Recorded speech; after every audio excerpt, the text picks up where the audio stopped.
What's up guys? I hope you are doing well. I am Veer. Welcome to Study IQ. Code देखिए कितनी शानदार है ये. Life is 10% what happened to us and 90% how we react to it. देखिए जिस तरीके से अगर कोई भी रिजल्ट आता है, अभी एसएससी सीजीएल का ही रिजल्ट ले लीजिए, तो कुछ का सिलेक्शन हुआ होगा, कुछ का सिलेक्शन नहीं हुआ होगा. अब सिलेक्शन होने ना होने का तो एक साइड में हो गया, पर लेकिन उसके बाद में हमारी रिएक्शन कैसे आती है. उनमें से बहुत से इंसान तो ऐसे होंगे, सिलेक्शन नहीं हुआ देख के रिजल्ट को बहुत ज्यादा मायूस हो गए होंगे और ये दिख रहा होगा कि यार पता नहीं जिंदगी बर्बाद हो गई, अब मेरा कुछ नहीं होने वाला है लाइफ में, अब पता नहीं किस तरीके से जिंदगी चलेगी. कुछ ऐसे होंगे कि कुछ नहीं हुआ, सिलेक्शन नहीं हुआ, यार काफी कुछ अप टू द मार्क हो चुका है, आधे से ज्यादा मेरा तैयार हो चुका है, बस थोड़ा सा फोकस और देके करना है मुझे और मेरा एग्जाम निकल जाएगा. तो जो रिएक्शन देते हैं 90% चीजें उसके ऊपर डिपेंड करती है. हमारा रिजल्ट आने के बाद में अलग अलग इंसान की अलग अलग रिएक्शन निकल के आती है. कुछ ने तो ये भी बोला होगा कौन सा कुंभ का मेला है यार फिर से आ रहा है, और कुछ को ये दिख रहा होगा यार पता नहीं अब तो कुछ होने ही वाला नहीं है. तो देखिए हर एक सिचुएशन में आप लोगों को डिसाइड करना है कि आप लोगों को उस रिएक्शन से क्या फायदा होने वाला है. तो रिएक्शन हमेशा वो निकाल के लेके आने वाली है जिससे आप लोगों को कुछ फायदा हो, जिससे आप लोग प्रोडक्टिव वे में सोच सके. नेगेटिव वे में सोचने से अगर किसी का फायदा होता तो आज की डेट में जितने भी लीडर हैं वो सारे नेगेटिव होते. कोई भी पॉजिटिव चीजों को सोच के आगे नहीं बढ़ रहा होता, सब उल्टी सीधी बातें करते और टॉप पर बैठ जाते जाकर. तो हमेशा ये ध्यान रखिए कि हमेशा प्रोडक्टिव ही सोचना है. हमेशा अगर कुछ नेगेटिव हो जा रहा है, अगर मान लीजिए रिजल्ट में अगर आप लोगों का रिजल्ट नहीं आया है सही, तो उसको नेगेटिव वे में सोच के अपना टाइम बर्बाद करने का कोई फायदा नहीं है. हाँ ये जेन्युइन है, देखिए कि दुख तो होता है यार, मेहनत की है रिजल्ट नहीं आया, पर लेकिन असली डायरेक्शन वो है कि आप लोगों को ये देखना चाहिए कि कमी कहाँ रह गई है, कहाँ पे हम लोगों में कमी रह गई है, कहाँ पे हमको ज़्यादा अपना एफर्ट देना है. तो उस तरीके से हमको देख के चीज़ों को आगे बढ़ना है, ना कि उसको बैठ के यार रोने लग जाए कि यार ये क्या हो गया, अब तो मेरी लाइफ बर्बाद हो गई, अब तो शादी भी नहीं हो पाएगी, अब लाइफ कैसे आगे चलेगी, मेरी तो सारी चीज़ें इसी के ऊपर डिपेंड हो रखी थी. तो सारी चीज़ें कभी भी इस तरीके से उसके ऊपर डाल के ना देखें, इससे आपके जो एग्जाम देने जाएंगे तो माइंड पर भी प्रेशर बढ़ता है. तो सब चीज़ों को साइड में रखिए और एग्जाम देने बिल्कुल ऐसे चाहिए, बिल्कुल मस्त हो गए. ठीक है कि यही नहीं है कि मेरी लाइफ डिसाइड करने वाला है, और भी बहुत सारी चीजें होती हैं लाइफ में. ओके तो बिल्कुल कूल रह के पढ़ाई कीजिए और इंजॉय कीजिए जो भी प्रोसेस है, इसको टेंशन लेके नहीं चलना है, टेंशन से कुछ भला नहीं होने वाला है किसी का भी. तो आज 8 अगस्त है, देख लेते हैं कौन कौन से हमको द हिंदू के आर्टिकल डिस्कस करने हैं. ये स्टडी आईक्यू के पेन ड्राइव और टैबलेट के कोर्सेज अवेलेबल हैं यहाँ पर. अगर फोकस दो यूपीएससी के, तो ये गौरव सर के द्वारा, महिपाल सर के द्वारा और भूमिका मैम के द्वारा तैयार किए गए हैं. यहाँ पर अब टेस्ट सीरीज भी अवेलेबल है, तो आप टेस्ट सीरीज भी ले सकते हैं. इनसे रिलेटेड कोई भी डाउट या क्वेरी आपके माइंड में हो तो आप लोग यहाँ पर कॉन्टैक्ट कर सकते हैं, और ये वेबसाइट है, आप इसको भी विजिट कर सकते हैं. ये जो फर्स्ट आर्टिकल है मैक्सिमम रिलेटेड टू द मतलब वुमेन सेफ्टी के बारे में थोड़ा सा स्टार्टिंग में जिक्र किया है, लेकिन कंप्लीटली पॉलिटिक्स के ऊपर डिपेंड है. यहाँ पर पॉलिटिक्स आ गई है इसमें कंप्लीटली. अभी ये केस हुआ है चंडीगढ़ में एक औरत को धकेलने की कोशिश की गई कार के अंदर, और उसके ऊपर बहुत सारी बातें उठ के आ रही है कि जो वो कर रहे थे वो बीजेपी के कोई लीडर है उसके बेटे थे. ठीक है, तो इस तरीके से ये पॉलिटिक्स का कंप्लीटली इशू आ गया. जो पॉलिटिक्स इशू है वो साइड में रखते हैं, बस हमको ये देखते हैं इसमें जो बातें देखने वाली. देखिए चाहे कोई चंडीगढ़ हो, चाहे कोई कन्याकुमारी हो, कहीं पर भी कोई वुमेन हो, सबसे बड़ी बात आती है वुमेन सेफ्टी की. बात तो हम करते रहते हैं वुमेन सेफ्टी के बारे में कि वुमेन सेफ्टी है, पर लेकिन कहीं पर भी देखने को नहीं मिलती है. ऐसे ऐसे इंसिडेंट सोसाइटी में होते रहते हैं. अगर आप लोग लेके चले 2012 का जो इंसिडेंट हुआ था, जिसको हम लोग नॉर्मली निर्भया केस बोलते हैं, उसके बाद में जिस तरीके से जनता हमारी रोड पर आ गई थी, प्रोटेस्ट किया था, और तब जाकर एक लॉ बनाया गया था. देखिए लॉ हमारे यहाँ बना दिया जाता है, लॉ अवेलेबल है, ऐसी कोई भी डायरेक्शन नहीं है, कोई भी डायमेंशंस नहीं है जिससे रिलेटेड हमारे यहाँ पर लॉ अवेलेबल ना हो. पर सबसे बड़ी बात क्या आती है, उसको इंप्लीमेंट करने की सबसे बड़ी बात निकल के वही आती है कि जब उसको इंप्लीमेंट नहीं किया जाता है प्रॉपर वे में, तो तब उस लॉ के होने का कोई फायदा नहीं होता है. जिस तरीके से हमने ये एक डायरेक्शन की बात की जा रही है, बहुत से ऐसे आर्टिकल में पास्ट में भी डिस्कस कर चुका हूं जहां पे हम लोगों ने देखा कि लॉ तो अवेलेबल है पर उसको इंप्लीमेंट नहीं किया जा रहा है किसी भी तौर पर. तो सबसे बड़ी बात वही आती है कि देखिए इंप्लीमेंट करने वाली जब बात आती है तो सबसे बबड़ी बात होती है स्टेट जो होती है मशीनरी, उसके हाथ में पावर होती है, तो उसको ग्राउंड लेवल में इंप्लीमेंट करने की बात आती है और पुलिस को भी उसका साथ देना होता है. पर लेकिन जब भी कोई केस रिलेटेड टू आता है इस तरीके का कि कोई या फिर मतलब कोई प्रोमिनेंट पर्सनैलिटी है या फिर किसी लीडर का बेटा है, कोई पार्टी से रिलेटेड है, तो वहां पर ना तो उनके खिलाफ पुलिस कोई केस दर्ज करती है और उसको एक हल्का केस बनाने की कोशिश करती है. यहां पर भी कुछ ऐसा ही किया गया है. वैसे तो नॉर्मली केस काफी टाइट बन सकता था, पर लेकिन नॉर्मल केस ऐसा बनाया गया पुलिस के द्वारा, बड़ा हल्का सा केस बनाया गया, जिसके बाद में उनको बहुत आराम से बेल भी मिल गई. वरना इस तरीके का केस बन सकता था कि आराम से कोई भी उसको टैकल नहीं कर पाता, मतलब आराम से उनको जेल हो सकती थी अच्छे से. पर लेकिन यहां तो ये एक एंगल दिया गया आर्टिकल में. अभी कुछ दूसरे भी आर्टिकल पढ़ रहा था न्यूज़पेपर में, वहां पे क्या बात आई कि जो सी वुमेन थी उस वुमेन पे ही क्वेश्चन मार्क लगाया जा रहा है. बोला जा रहा है कि वो कांग्रेस से रिलेटेड है और उसके पापा एक सिविल सर्वेंट है, उसको बीजेपी ने ट्रांसफर कर दिया. तो कुछ इस तरीके से बदला लेने के लिए इस तरीके का केस निकल के आ रहा है. तो एग्जाम के पॉइंट ऑफ व्यू से तो कुछ काम का नहीं है, पर अवेयरनेस होनी चाहिए कि एक्चुअल में हो क्या रहा है. सेफ्टी का देखिए जब कंसर्न आता है तो वो तो प्रोवाइड करानी चाहिए, चाहे कोई भी हो वहां पर. ओके. नीचे वाला आर्टिकल काफी अच्छा है और इंटरेस्टिंग भी है। देखिए हमारे रुपये की वैल्यू बढ़ती जा रही है और जैसे जैसे हमारे रुपये की वैल्यू स्ट्रॉन्ग होती है वैसे ही हमारी इकोनॉमी काफी स्ट्रॉन्ग इकोनॉमी निकल के आती है। पर लेकिन एक अपोजिट डायरेक्शन भी है इसकी। अपोजिट डायरेक्शन क्या है? एक्सपोर्ट। तो हमारा एक्सपोर्ट क्या होने लगता है? वो महंगा होने लगता है। ओके, तो ये चीज हमको देखने को मिलेगी। अभी यहाँ पर कई सारे इकोनॉमी के कॉन्सेप्ट कंपेयर करके बताऊंगा मैं आप लोगों को कि किस तरीके से अगर पैसा बढ़ता है तो एक्सपोर्ट और इंपोर्ट किस तरीके से बढ़ता घटता है। तो वो काफी अच्छे से आर्टिकल को डिस्कस करूंगा, सारी डायमेंशंस इंक्लूड करके। यहाँ पर ये वाला आर्टिकल नेहरू जी से रिलेटेड है। नेहरू जी से रिलेटेड क्या है? एक्चुअल में अभी हमारे नए प्रेसिडेंट बने हैं रामनाथ कोविंद जी। तो जैसे ही उन्होंने ओथ ली है तो ओथ के बाद भी या फिर भी वो अपना स्पीच दे रहे हैं, उसके आसपास भी जो जिक्र किया जा रहा है तो ये बोल रहे हैं कि नेहरू जी को इग्नोर किया जा रहा है। तो नेहरू जी के बारे में जिक्र नहीं किया जा रहा है, जो कि हमारे first prime minister of India थे। उन्हीं ने देखिए इस तरीके से हमारी कंट्री को किस सिचुएशन से निकाल के यहाँ पर लेके आए। तो ये बात आर्टिकल लिखने वाले डिस्कस कर रहे हैं। एक्चुअल में है क्या? देखिए अगर ढंग से देखा जाए, जब हमारा देश आजाद हुआ 1947 में, तब से लेकर जब तक नेहरू जी रहे तब तक का अगर देखा जाए तो कंट्री को एक ऐसी सिचुएशन से निकाल के लेके आया गया कि वो एक लीडर ही कर सकता है, एक नॉर्मल पर्सनैलिटी उसको नहीं कर सकती है।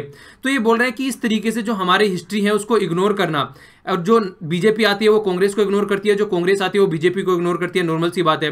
तो इस तरीके से पर्सनैलिटी को इग्नोर करना, जो हमारी पॉलिटिक्स चल रही है उससे ऊपर उठकर हम लोगों को सोचना चाहिए। यहाँ पर कई सारे जिक्र किए गए हैं, तो मैं आप लोगों को थोड़ा सा हिस्ट्री बताने की कोशिश करता हूँ। यहाँ पर देखिए हुआ क्या, जैसे ही देश आजाद हुआ उसी टाइम पर आप लोग देखें तो जैसे ही मतलब वर्ल्ड वार सेकंड फिनिश हुआ, ठीक है ना। वर्ल्ड वार सेकंड फिनिश होने के बाद में जो वर्ल्ड था वो दो साइड में डिवाइड हो गया।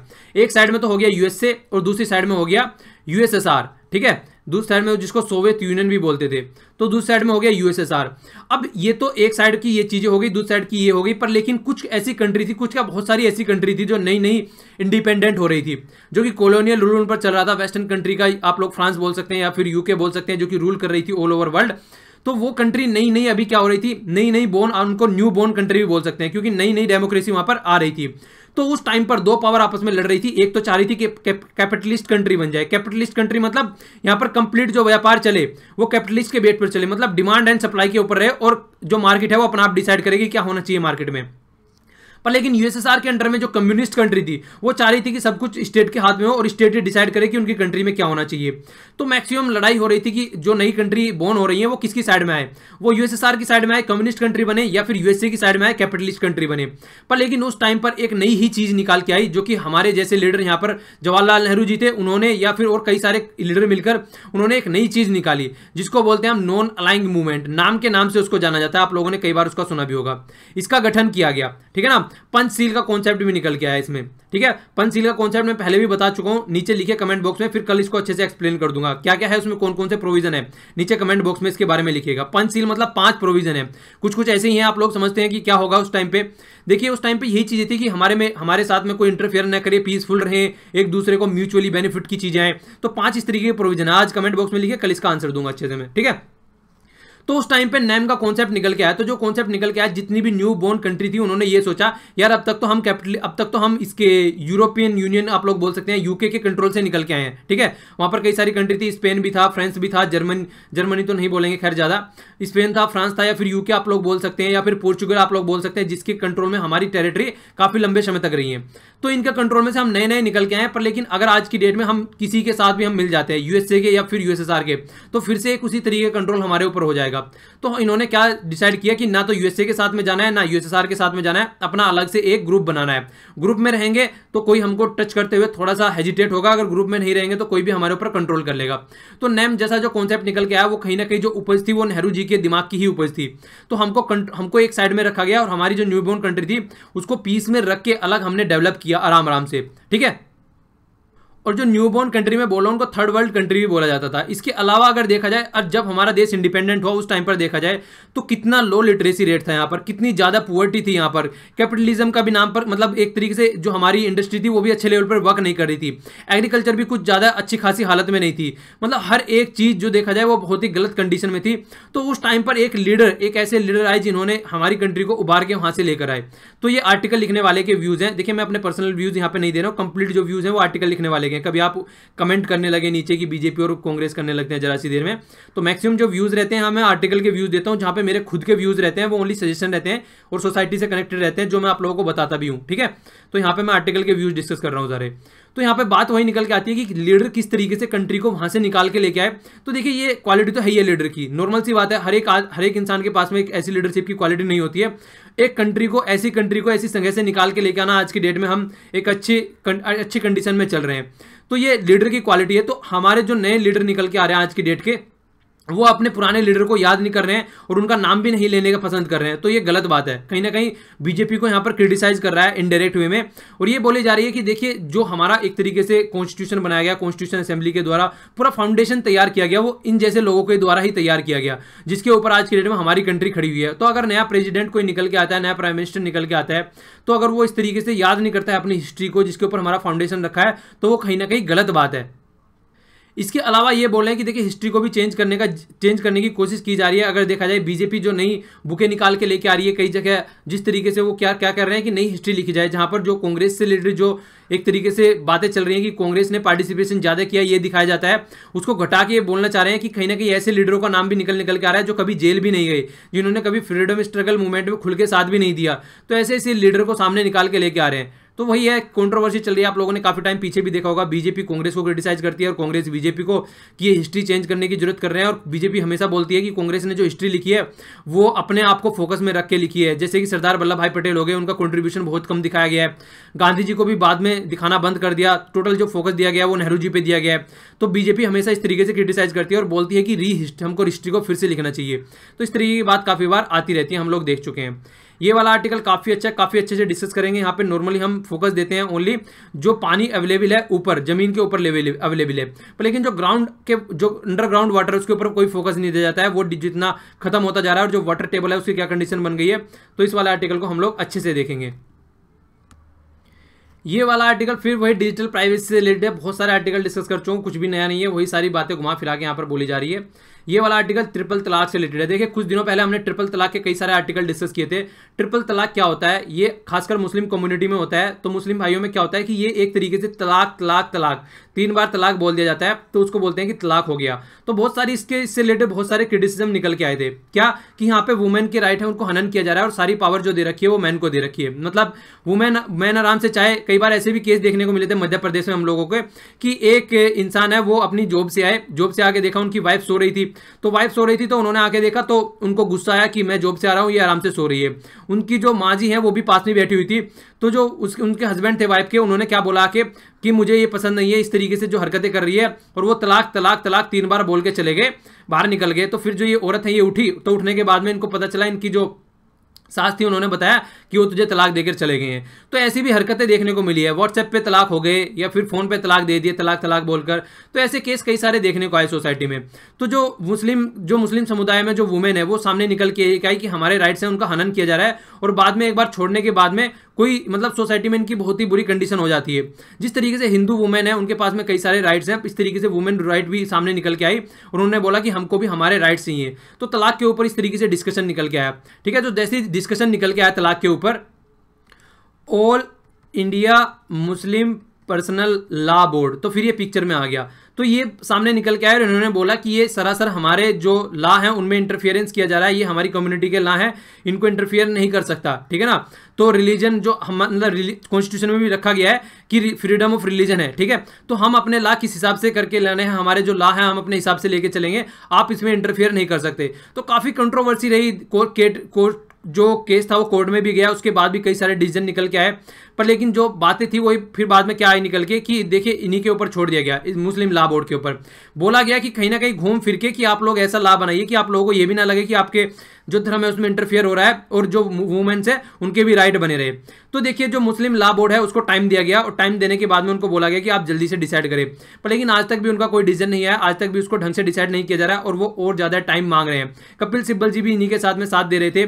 तो जो रिपोर्ट निकल के आ रही है वो यही निकल के आ रही है कि जितना टाइम इनको दिया गया था उस टाइम को ढंग से यूटिलाइज न करके उतना प्रॉपर वे में उसको चीजें नहीं की जा रही है जिस तरीके से इनको करनी थी। और चीजें मतलब बात वही आ रही थी कि जल्दी से जल्दी अगर सोसाइटी का इस तरीके का कोई इशू होता है उसको जल्दी से जल्दी सोल्व किया जाए, वरना फिर बात वही निकल के आती है हमारे यहाँ पर बहुत सारी कास्ट है, बहुत सारे रिलीजन है, फिर उनमें इंटरफेरेंस की बात आती है और फिर क्रिटिज्म निकल के आता है कि यहाँ पर तो डिक्टेटरशिप हो रही है और ऐसी ऐसी बातें निकल के आती है। तो सीधा सीधा बात यही बोला गया कि जल्दी से जल्दी इसके बारे में सजेशन निकल के आए और जल्दी से जल्दी इसका सोल्यूशन दिया जाए। बाकी तो बहुत फैक्चुअल इन्फॉर्मेशन रिलेटेड डिस्कस की गई है, इतना ज़्यादा चीज़ें किसी को जानने की जरूरत नहीं है एग्जाम के पॉइंट ऑफ व्यू से। तो बाकी मतलब जितना जितना ओवरव्यू देना था वो मैंने आप लोगों को यहाँ पर बता दिया। आगे फिर देखिए इससे रिलेटेड आर्टिकल आएगा, जैसे जैसे इसके ऊपर प्रोग्रेस चलेगी तो फिर से इसको अच्छे से डिस्कस करेंगे हम लोग।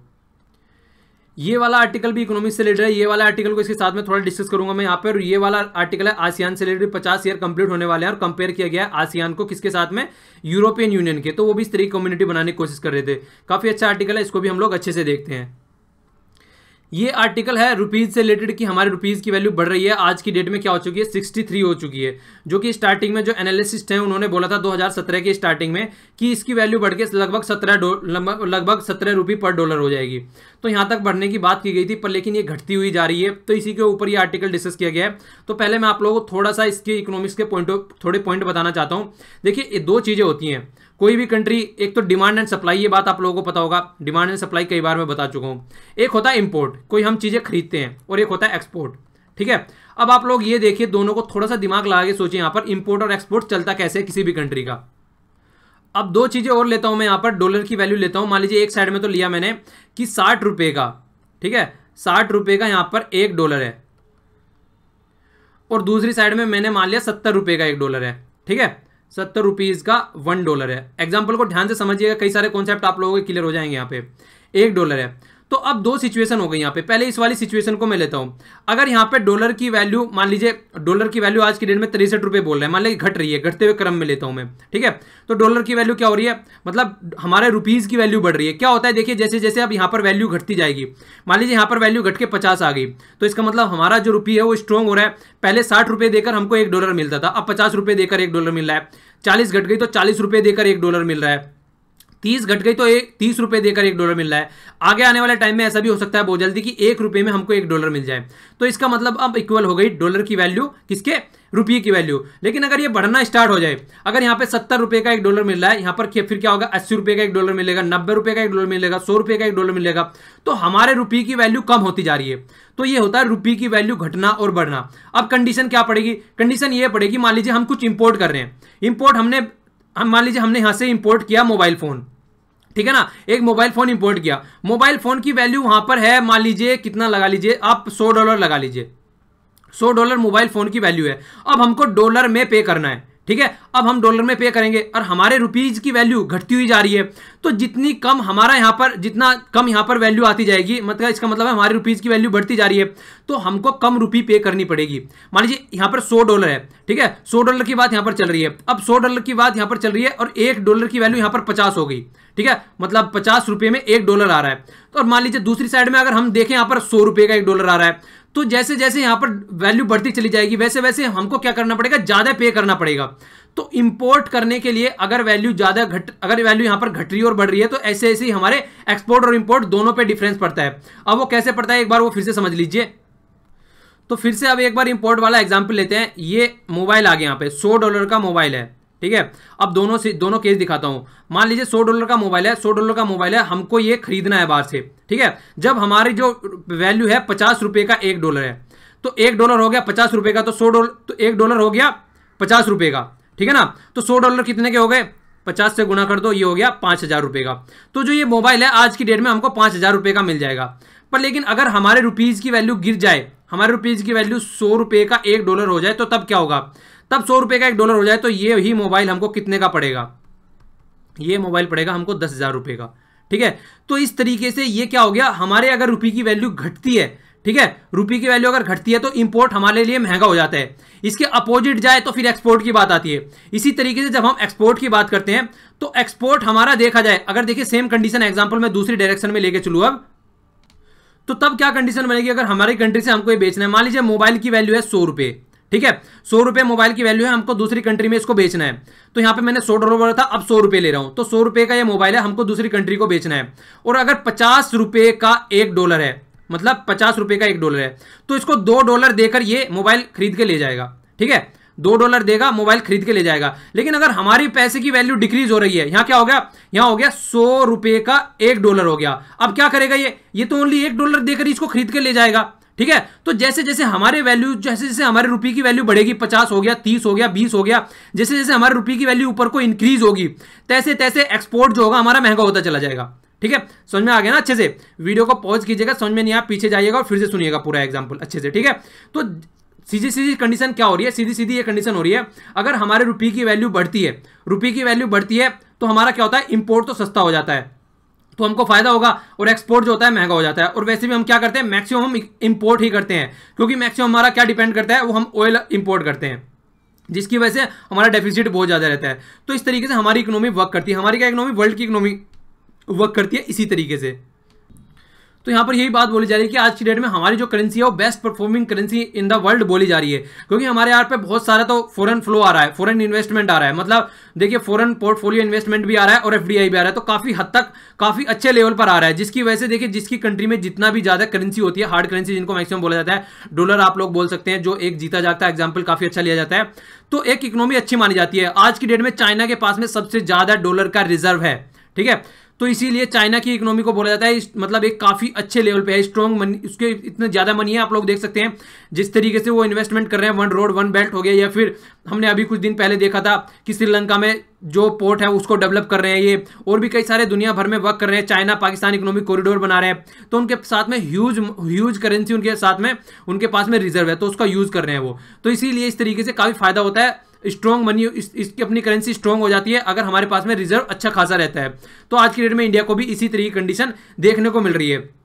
तो कहीं ना कहीं जो ये काम हो रहा है, तो हमारे आरबीआई का काफी अच्छा हाथ है इसमें, क्योंकि उसने कहीं ना कहीं इन्फ्लेशन को काफी डाउन कर दिया गया। आप लोगों ने देखा कि 2%, हमने अभी 2-3 दिन पहले आर्टिकल डिस्कस किया था कि जो इन्फ्लेशन आ गया काफी लो तक आ गया, 2% से भी नीचे जा चुका था, ठीक है, तो इन्फ्लेशन काफी नीचे आता जा रहा है, तो कुछ इससे फायदा हो रहा है। और कुछ समय से क्या हो रहा है, ऑयल के प्राइस जो वर्ल्ड मार्केट में वो $50 पर कहीं ना कहीं वो स्टेबल है, वो भी चीजें देखने को मिल रही है, उससे भी फायदा हो रहा है। और देखिए जो हमारा डेफिसिट है, डेफिसिट क्या होता है, अगर कोई चीज देखिए, मान लीजिए डेफिसिट का मतलब क्या होता है, आपके पास में 100 रुपए हैं, 100 रुपए हैं आप लोगों के पास में, और आपने कोई सामान खरीद लिया, ठीक है, तो 110 रुपए का आपने सामान खरीद लिया, तो 10 रुपए के डेफिसिट में हो गया, आप लोगों ने उधार ले लिया, तो डेफिसिट जो पहले था वो हमारा 4.8% था, आज की डेट में जीडीपी का 4.8% समझ रहे हैं 2012 में, आज की डेट में घट के 0.7% हो गया।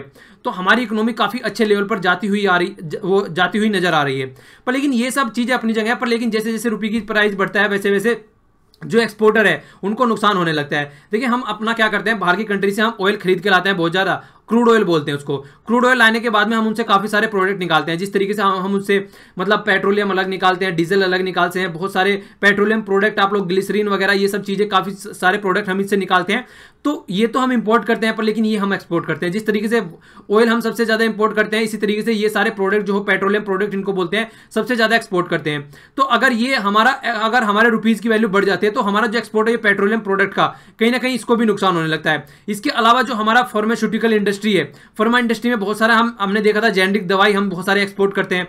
और इसके अलावा हमारी इंफॉर्मेशन टेक्नोलॉजी में काफी अच्छा हाथ है, हम यहां भी अच्छा खासा एक्सपोर्ट करते हैं। तो अगर हमारे रुपीज की वैल्यू बढ़ती है, तो हमारा ये वाला जो सेक्टर है कहीं ना कहीं उसको नुकसान होने लगता है, ठीक है। तो इस तरीके से बताया कि 1% एप्रिसिएशन अगर होता है एक्सटर्नल वैल्यूज में रुपीज की, तो 0.6% हमारा निफ्टी में कंपनीज है उसका वैल्यू ड्रॉप हो जाती है, मतलब एक्सपोर्ट कम हो जाता है वहां पर। जिस तरीके से मैंने आप लोगों को अभी समझाया डॉलर का और मोबाइल का एग्जांपल लेके वो, तो बिल्कुल वही इंपैक्ट यहां पर देखने को मिलता है, पूरी कंट्री में देखने को मिलता है। तो इसीलिए हमारी कंट्री मैक्सिमम टाइम जो बोला जाता है एक बैलेंस बना के चलने वाली बात निकल के आती है हर जगह पर। लेकिन देखिए ये तो छोटी मोटी बातें होती है, कुछ सेक्टर तो पड़ेगा ही, कुछ पॉजिटिव इम्पैक्ट, कुछ पे पॉजिटिव इम्पैक्ट पड़ेगा, कुछ पे नेगेटिव इम्पैक्ट पड़ेगा। जीता जागता एग्जांपल ये है, अगर हमारी इकोनॉमी स्ट्रांग हो रही है तो सबसे अच्छी बात ये होती है कि हमारा देखिए मैक्सिमम इंपोर्ट है, इंपोर्ट के ऊपर डिपेंडेंट रहते हैं, तो जिसकी वजह से हमारा डेफिसिट बहुत ज्यादा रहता है, वो रिकवर होगा, और जितना स्ट्रॉन्ग करेंसी होगी उतना ज्यादा फायदा है, वरना इकोनॉमी डामाडोल होने लगती है बहुत ज्यादा। तो वही बात बोली गई कि सेंट्रल बैंक ने बहुत ही अच्छा काम यहां पर किया है। ओके, तो ये कुछ कॉन्सेप्ट थे, आप लोगों को इनमें क्लियरिटी होनी चाहिए कि पैसे की वैल्यू बढ़ने से घटने से किस तरीके से इंपैक्ट पड़ता है। नेक्स्ट वाला आर्टिकल काफी अच्छा आर्टिकल है, ये भी यहाँ पर जो बात की जा रही है, नॉर्मल हम बात करते हैं जो हमारा पानी रहता है वो जमीन के ऊपर, ठीक है, नदियों में है, जो समुद्र में है, तो इस तरीके से पानी के हम जिक्र करते हैं। पर लेकिन जो यहाँ पर जिक्र किया गया वो किया गया है ग्राउंड वाटर का। ग्राउंड वाटर आज की डेट में बहुत ज्यादा डिप्लेट हो रहा है, मतलब हर एक इंसान अपना ग्राउंड वाटर को अपना राइट समझता है और उसको जितना चाहे उसको निकालता है। आज की डेट में आप लोगों ने देखा होगा गाँव गाँव में भी समरसेबल पहुंच चुके हैं, ठीक है, तो वहां पर क्या करते हैं, अपने जानवरों को नहला रहे हैं, झाड़ू भी लगाने की काम नहीं करते हैं, वहां को अपना अगर एरिया आसपास का धुलना होता है होता है, झाड़ू नहीं लगाता है कोई, पानी से साफ कर देता है। तो इस तरीके से पानी का बहुत ज़्यादा गलत यूज़ किया जा रहा है। और यहाँ पर जो आप लोग देख सकते हैं वाटर टेबल होता है कि जो पानी अवेलेबल है ज़मीन के नीचे, तो वो टेबल ऐसे ऐसे घटती जा रही है, पर लेकिन उसमें पानी पहुँच नहीं पा रहा है वहाँ तक, बारिश के द्वारा पानी जितना पहुँच नहीं पा रहा है जितना वहाँ से निकाला जा रहा है।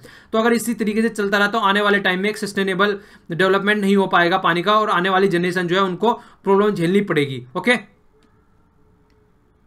तो यही बात यहाँ पर ये बोल रहे हैं कि पॉलिसी आज तक इनसफिशिएंट रही है और उनको ढंग से इंप्लीमेंट नहीं कर पाए, जिसकी वजह से ये वाटर टेबल है डिक्रीज होता जा रहा है। और अगर ये ऐसे ही चलता रहा तो आने वाले टाइम में काफ़ी प्रॉब्लम हम लोगों को झेलनी पड़ेगी। ठीक है, और देखिए सबसे बड़ी बात क्या होती है यहाँ पर जो बोला गया वो ये बोला गया कि जैसे कि अंडरग्राउंड वाटर है, ये मैं आप लोगों को यहाँ पर एग्जांपल देकर समझाता हूँ। ये देखिए 3-4 नल है, सब अपना अपना नल मान लीजिए लगा लिए सबने। ठीक है, ये एक्यूफायर होता है यहाँ पर, जो पानी होता है अवेलेबल जो पीने के लिए, और इसको रिचार्ज किया जाता है, बारिश वगैरह हो गई तो आप लोग देख सकते हैं यहाँ से ये हो गया यहाँ पे। अगर ये वाला एक्यूफायर आप लोग देखें तो यहाँ पर पानी नहीं जा पा रहा है, पर यहाँ पर पानी जा रहा है। ठीक है, तो ये इस तरीके से कन्फाइंड और अनकन्फाइंड एक्यूफायर इनको बोला गया है। ओके, जिसको रिचार्ज नहीं किया जा रहा है। तो नल लगा दिया, मान लीजिए एक यहाँ पर नल लगा दिया हमने, एक यहाँ पर नल लगा दिया। तो मान लीजिए अब यहाँ पर कई सारे घर हैं इसके ऊपर, एक ही हो गया, एक ही हो गया। अब ये नल पानी निकाल रहा है, समरसेबल ले लीजिए, ये पानी निकाल रहा है। तो इस वाले एरिया में से पानी निकालेगा। अब ये थोड़ी ना है कि ये वाला इस वाले एरिया का पानी नहीं खींचेगा, इस वाले एरिया का पानी नहीं खींचेगा, तो दूसरों के घरों के नीचे का भी पानी खींचेगा ना। ये तो ऐसा थोड़ी ना है कि ये प्रॉपर डिफाइंड रहेगा कि यहाँ पर कोई बाउंड्री बनी हुई है कि इतने एरिया का पानी खींचेगा ये। तो इसीलिए दूसरे के हक का पानी भी ये खींच के ले जाता है नीचे से। तो वही बात यहाँ पर बोली गई है कि जो ये होता है एक तरीके से अनसस्टेनेबल है, और एक्सप्लॉइट अगर इस तरीके से रिसोर्सेज को किया गया तो बहुत ज़्यादा प्रॉब्लम हो जाएगी। तो कहीं ना कहीं अनविजिबिलिटी भी रहती है इसको लेकर, क्योंकि देखिए एक एरिया में हमने समरसेबल लगा दिया या नल लगा दिया तो दूसरे पड़ोसियों का भी पानी खींच के ले गया वो। तो अगर उस तरीके से मैकेनिकल पंप जो है इतना पानी ज्यादा खींचेंगे तो ये कहीं ना कहीं जो लैंड ओनर है उस पर अपना राइट समझ रहा है कि ये मेरा पानी है, पर लेकिन ये दूसरे का भी पानी यहाँ पर खींचा जा रहा है। तो आज तक जितनी भी इंप्लीमेंटेशन की गई है इससे रिलेटेड जो रूल और रेगुलेशन बने हैं उसको इनएडिक्वेट यहाँ पर बोला जा रहा है कि प्रॉपर वे में ना तो उसको इंप्लीमेंट किया गया और ना ही उसमें वो प्रोविजन रखे गए जो प्रोविजन रखने चाहिए थे। स्टार्टिंग में जब इंट्रोड्यूस किया गया बिल को बात करें यहाँ 1970s में, तब से अगर देखा जाए फर्स्ट टाइम जब इसको इंट्रोड्यूस किया गया तब भी जो पॉलिसी में शिफ्ट तो देखने को मिला, पर लेकिन ऐसा देखने को नहीं मिला जिस लेवल पर चीजें होनी चाहिए थी। ठीक है, देखिए घूम फिरकर यही आती है, अगर आपने नल लगा दिया तो आप अपना कंट्रोल उस पर समझने लगते हैं, पर लेकिन दूसरे का भी कंट्रोल वहां पर होता है। ठीक है, तो उसको एक तरीके से प्रॉपर वे में डिसाइड करना चाहिए, प्रॉपर वे में उसको डिवाइड करना चाहिए कि किसका कितना एरिया है। ऐसे नहीं है कि एक आदमी ने ट्यूबवेल निकाली। और आज की डेट में क्या होता है आप लोगों को ये देखने को मिलता है, ट्यूबवेल लगा देते हैं, कुछ आदमी के पास में जो साहूकार होते हैं उनके पास में ट्यूबवेल होती है, बहुत के पास में नहीं होती है।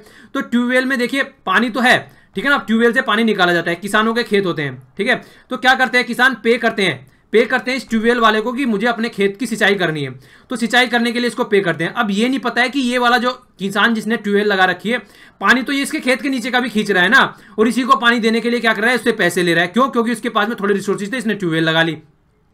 तो इस चीज को भी यहां पर डिस्कस किया गया आर्टिकल में। तो सीधी सीधी बात वही निकल के आती है कि देखिए जिसका पानी है, जिसके नीचे पानी, तो उसका भी हक था ना। ट्यूबवेल इन्होंने लगा लिया, अब ये ट्यूबवेल से पानी निकाल पा रहे हैं तो उसी को पानी देने के लिए उससे पैसे ले रहे हैं। तो ये भी बात यहां पर डिस्कस की गई है। तो कई सारे लॉ ऐसे निकल के आए, पर लेकिन जो अब नया लॉ निकल के आ रहा है ground water sustainable management bill 2017, उसको बोल रहे हैं कि ये फोकस करेगा ग्राउंड वाटर पर भी और सरफेस वाटर पर भी, और दोनों किस तरीके से लिंक किया जाता है, दोनों पर फोकस देकर चलेगा और प्रॉपर वे में इसको इंप्लीमेंटेशन करने की बात की जा रही है। कई सारे प्रोविजन इसमें रखे गए हैं अच्छे अच्छे, जो कि पुराने पास्ट टाइम से अब तक उसमें नहीं रखे गए थे। तो एक सस्टेनेबल डेवलपमेंट करने की यहाँ पर कोशिश की जाएगी। अब देखिए ये तो आप लोगों को पता है पानी आराम से यूज होता है, पानी एक ऐसा पदार्थ है जिसको मतलब जिसके बिना जीवन संभव नहीं हो सकता है। हम जहां भी जाते हैं, चांद पर चले जाएं या फिर हम लोग बरस किसी भी दूसरे ग्रह पर, मार्स पर चले जाएं, हम जाकर क्या देखते हैं कि पानी है क्या वहां पर। पानी का सीधा सीधा मतलब होता है अगर पानी है वहां पर तो जीवन भी होगा। तो सीधा सीधा बात है कि फंडामेंटल राइट रिकॉग्नाइज करने की बात है पानी को, क्योंकि पानी डायरेक्टली जीवन से कनेक्टेड है। पर लेकिन इसको यूज करने की बात आती है न्यू रिजीम में, जो लिखा गया है यहाँ पर कि बेनिफिट करना चाहिए कि देखिए एक तो बेनिफिशियल रिसोर्सेज है उसको ढंग से यूज करना चाहिए। ग्राउंड वाटर की सिक्योरिटी के बाद में जिक्र करिए, वो भी इंट्रोड्यूस करने की बात करिए। और इसके अलावा ये डिसीजन मेकिंग जो है वो लोकल लेवल पर होनी चाहिए। देखिए मेरे एरिया में वाटर टेबल कितनी है ये मुझे पता है, आपके लेवल में कितनी है वो आप लोगों को पता होना चाहिए। अपने एरिया में जानने की कोशिश कीजिए कि वाटर टेबल कितनी है, कितने नीचे जाकर आप लोगों को नल लगाना पड़ रहा है पानी निकालने के लिए। अपने अपने लेवल में देखिएगा, अपने अपने एरिया में देखिएगा और नीचे कमेंट बॉक्स में लिखिएगा। उससे आप लोग देख पाएंगे कि ऑल ओवर इंडिया में अच्छा एक एक्सरसाइज हम लोग कर सकते हैं। अपने अपने एरिया की वाटर टेबल आप लोग पूछने की कोशिश कीजिएगा, जिसको पता है सॉरी उसको सही है वो कमेंट बॉक्स में लिखिएगा। जिसको नहीं पता है वो अपने घर वालों से पूछेगा कि हमारे एरिया में वाटर टेबल कितनी है, नीचे कमेंट बॉक्स में लिखिएगा। और फिर सब कमेंट को पढ़ने की कोशिश कीजिएगा, आप लोगों को पता चलेगा कि कितना ज्यादा डिफरेंस है, किसी एरिया में कितना कम जा चुका है और किसी एरिया में कितना ज्यादा है।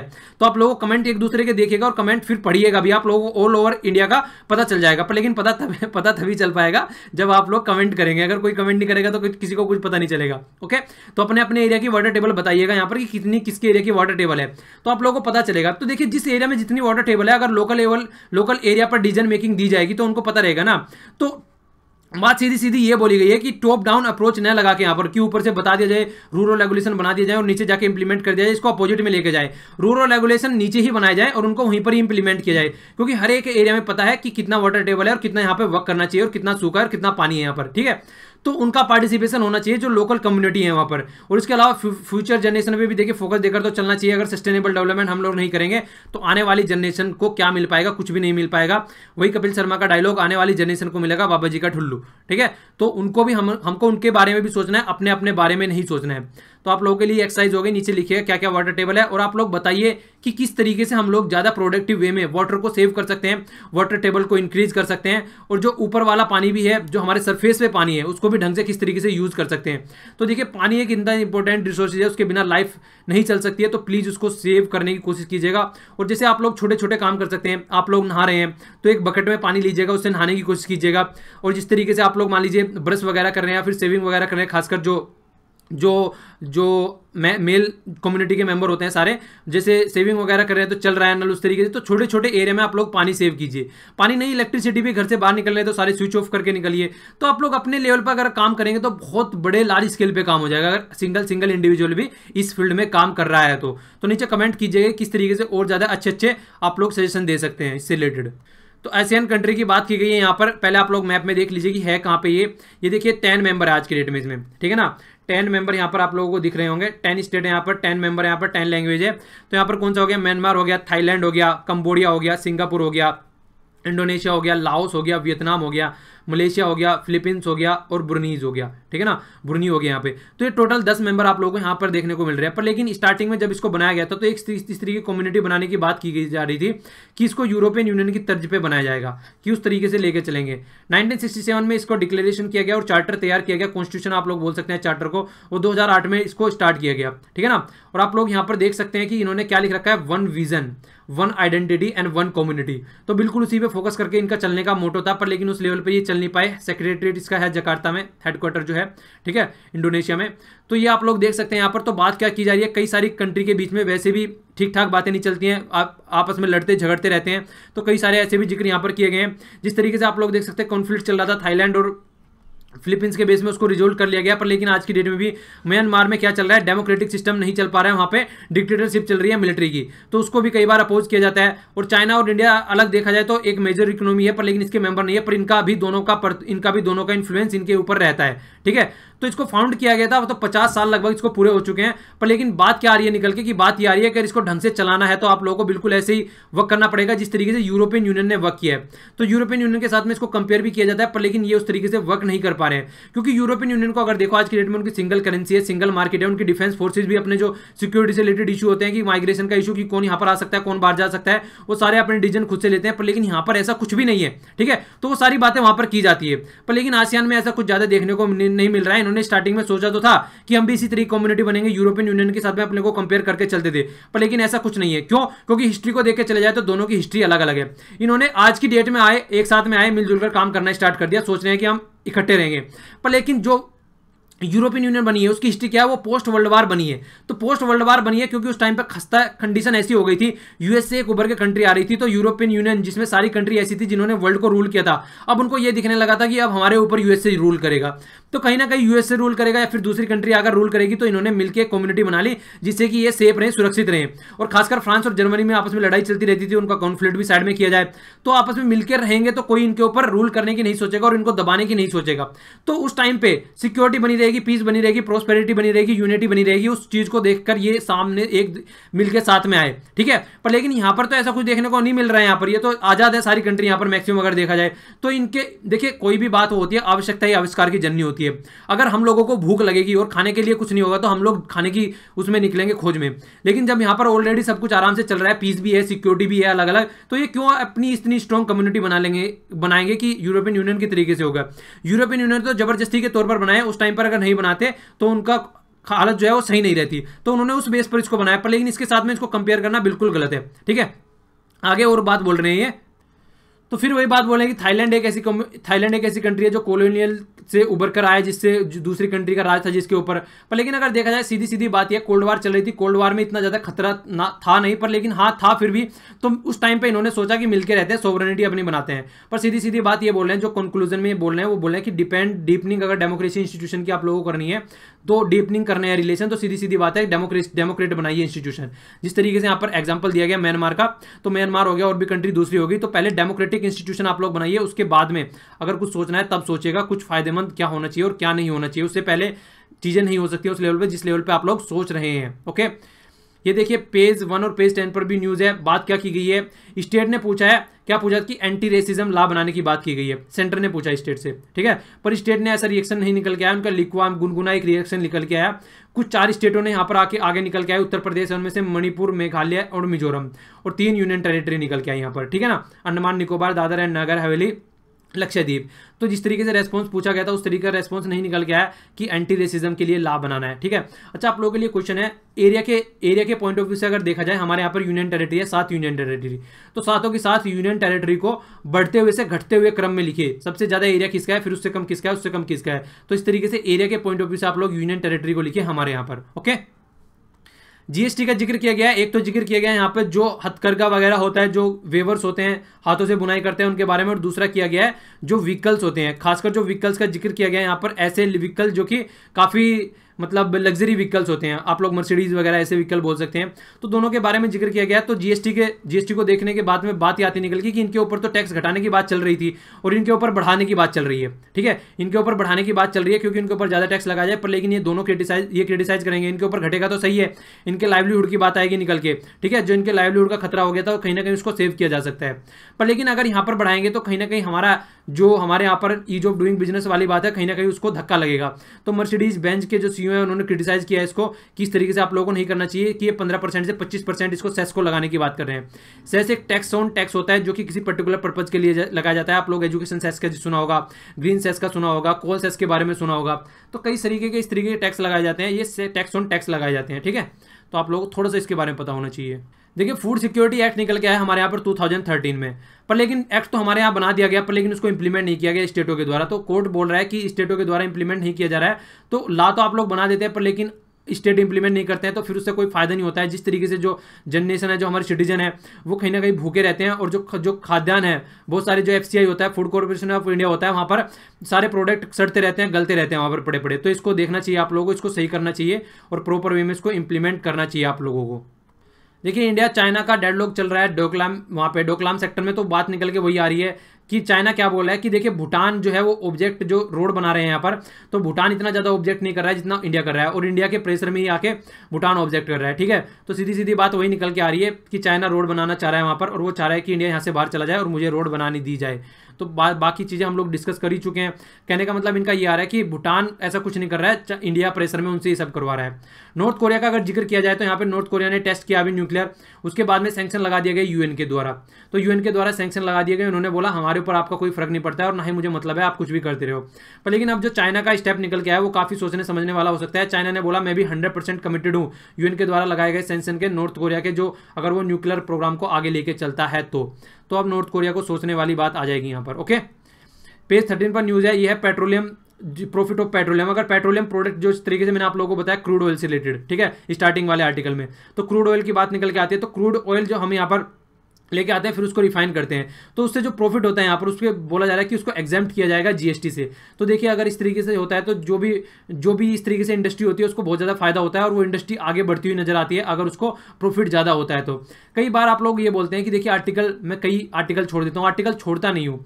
देखिए जो आर्टिकल इंपॉर्टेंट होता है वो एडिटोरियल में डिस्कस हो जाता है, और बाकी के किस कंपनी का कितना प्रॉफिट हो रहा है, किस कंपनी ने कहाँ पे इन्वेस्ट कर दिया थोड़ा बहुत, कौन सी कंट्री, मतलब ये सारे इस तरीके की न्यूज़ नहीं आती है। न्यूज़ वो आती है जो कि एक पर्टिकुलर हमारी होल इकोनॉमी पे इंपैक्ट डालती है, तो उस तरीके की न्यूज़ आती है मैक्सिमम, उस तरीके के क्वेश्चन आते हैं एग्जाम में, तो वो मैं खुद से डिसाइड कर लेता हूँ। तो आप लोगों को सोचते इस तरीके से परेशान होने की जरूरत नहीं है, कुछ इंपॉर्टेंट आर्टिकल में छोड़ रहा हूँ, इंपॉर्टेंट कुछ नहीं छोड़ के चलूंगा। ओके, यहाँ पे मैंने आप लोगों से क्वेश्चन पूछा था, वाइस प्रेसिडेंट का ऑफिस हम लोगों ने कहां से लिया है? यूनाइटेड स्टेट से लिया है। फ्री एजुकेशन 86 अमेंडमेंट था, 2002 में किया गया था। वास्को डिगामा जो 1498 में आए थे। कैप ऑफ गुड होप कहाँ पे पड़ता है? ये यहाँ पे पड़ता है, तो यहाँ से चले थे और यहाँ से होते हुए यहाँ पे पड़ता है, वो यहाँ पर इंडिया पहुंचे थे। ठीक है, तो ये आप लोगों को पता होना चाहिए उनका रूट क्या था उस टाइम पे।